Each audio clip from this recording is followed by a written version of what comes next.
Bienvenue à tous sur cette chaîne où nous décortiquons ensemble les événements politiques majeurs qui secouent notre continent et le monde aujourd'hui. Aujourd'hui, nous allons décortiquer un sujet brillant, la tentative d'empoisonnement du ministre congolais de la Justice, Constant Mutamba.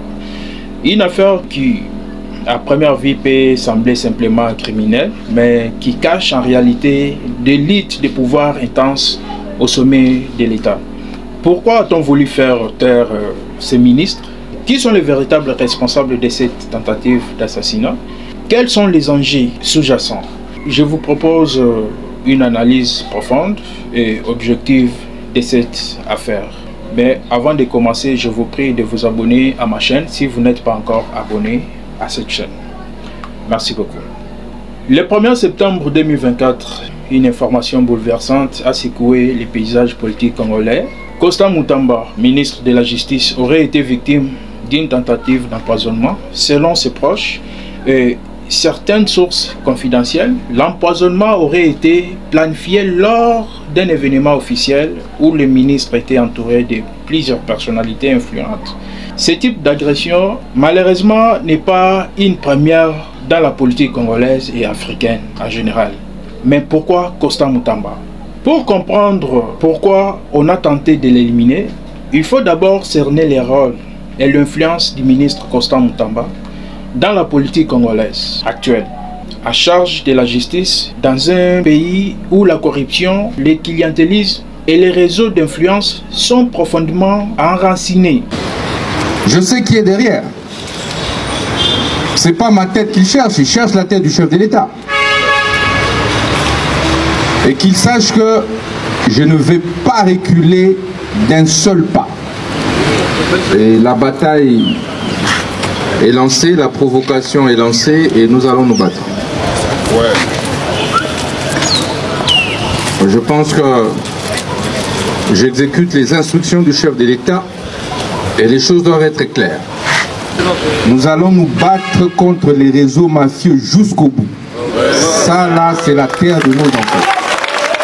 Soki mokonzi ya mboka na biso nyonso a peuple lobby justice eza malade. Mais il faut retirer au lit. Donc baya tochuba bango motonga muke.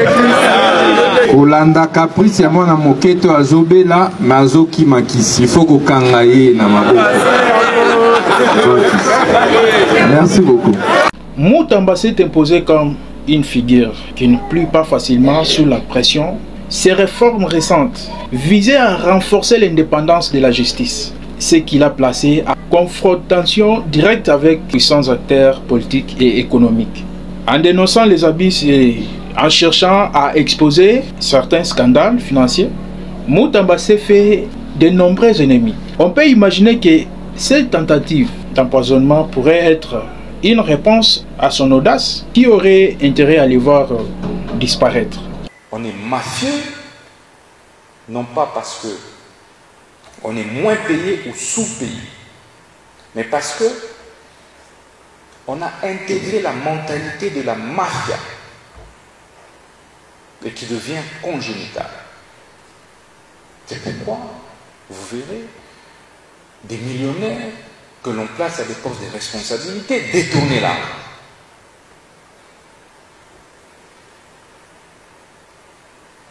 Et je tiens sincèrement à vous en remercier.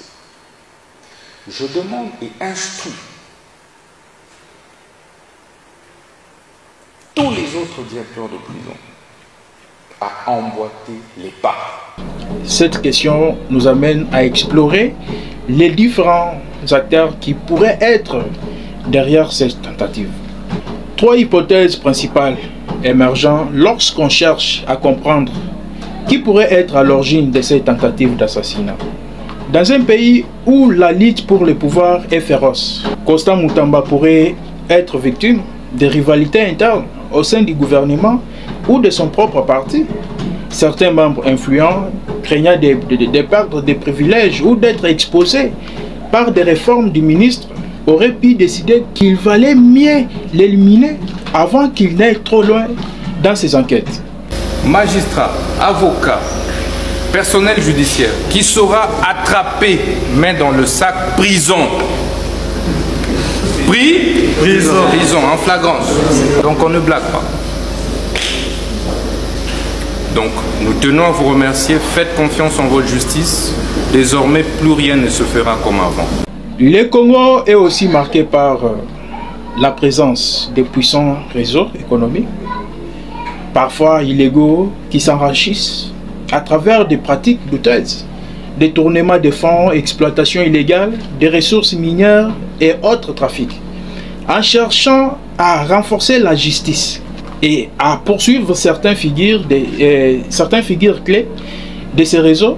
Constant Mutamba aurait pu se retrouver dans un collimateur de ces puissants cartels économiques, on peut dire ça. Enfin, n'oublions pas que le Congo est un pays stratégique sur le plan international, avec ses ressources naturelles convoitées par de nombreuses puissances étrangères. Un ministre de la justice indépendant qui ne s'aligne pas sur ses intérêts étrangers pourrait devenir une cible. Certains groupes d'influence internationaux, inquiets que leurs intérêts soient menacés, auraient également des raisons de chercher à l'éliminer. L'empoisonnement est souvent utilisé dans les affaires politiques pour plusieurs raisons. C'est un moyen discret et difficile à prouver.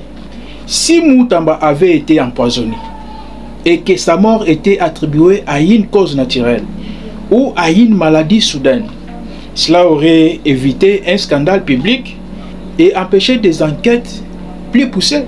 Mais surtout faire taire Constant Mutamba signifie mettre fin à ces réformes judiciaires. Il est clair que certains réseaux, qu'ils soient politiques, économiques ou étrangers, ne souhaitent pas que la justice devienne outil de transparence et de responsabilité au Congo. En d'autres termes, Mutamba représente une menace pour les systèmes d'impunité en place. Alors, il est difficile de prédire les conséquences immédiates de cette tentative d'empoisonnement. Mais une chose est certaine, cette affaire risque de renforcer les suspicions autour du pouvoir en place. Mutamba va-t-il se retirer de la scène publique ou persévérer dans ses réformes? Le gouvernement congolais va-t-il mener une enquête sérieuse pour découvrir les coupables ou au contraire va-t-il tenter d'étouffer l'affaire? Ce cas pose également une question plus large sur la sécurité des figures publiques qui osent défier les statuts au Congo. Jusqu'où faut-il aller pour protéger les serviteurs de l'État qui veulent changer les choses? Et au-delà du Congo, cela soulève des réflexions sur les méthodes employées pour contrôler les pouvoirs et faire taire ce qui dérange non seulement en Afrique, mais dans le monde entier. Alors, pour terminer, la tentative d'empoisonnement de Constant Mutamba est bien plus qu'un simple fait divers. Elle relève les enjeux profonds de la politique congolaise, marquée des luttes de pouvoir intenses et des intérêts cachés. Alors, ce genre d'affaires rappelle que la transparence et l'indépendance de la justice sont des éléments pour garantir une démocratie saine. En tant que citoyens, nous devons rester vigilants et exiger des comptes afin que ceux qui osent défier l'ordre établi ne soient pas réduits au silence. Merci d'avoir regardé cette vidéo, cette analyse. N'hésitez pas à partager vos réflexions dans les commentaires et à vous abonner à la chaîne pour plus d'analyses sur l'actualité politique africaine et internationale.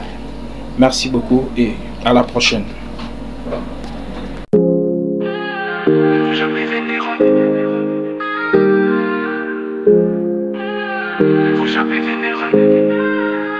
Né sous le soleil, belle l'homme de foi, voit tous comme Miel, car d'acier sera là.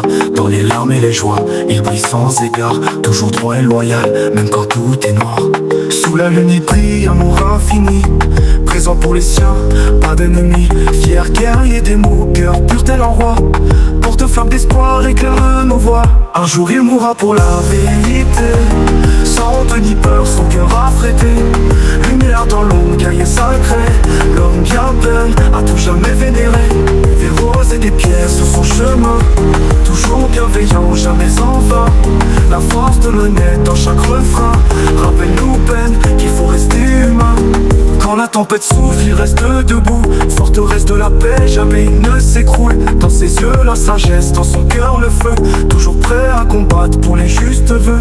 Un jour il mourra pour la vérité, sans honte ni peur, son cœur affrété, lumière dans l'ombre, guerrier sacré, l'homme bien peine, à tout jamais vénéré. Un jour il mourra pour la vérité, sans honte ni peur, son cœur affrété, lumière dans l'ombre, guerrier sacré, l'homme bien peine, à tout jamais vénéré. Jamais vénéré. Jamais vénéré. Un jour il mourra pour la vérité, sans honte ni peur, son cœur affrété, lumière dans l'ombre, guerrier sacré, l'homme bien peine, à tout jamais vénéré. Jamais vénéré. Jamais vénéré. Jamais vénéré.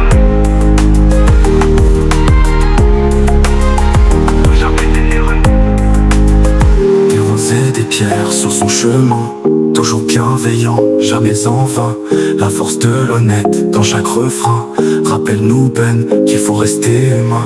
Un jour il mourra pour la vérité, sans honte ni peur, son cœur affrété, lumière dans l'ombre, guerrier sacré, l'homme bien peine, à tout jamais vénéré.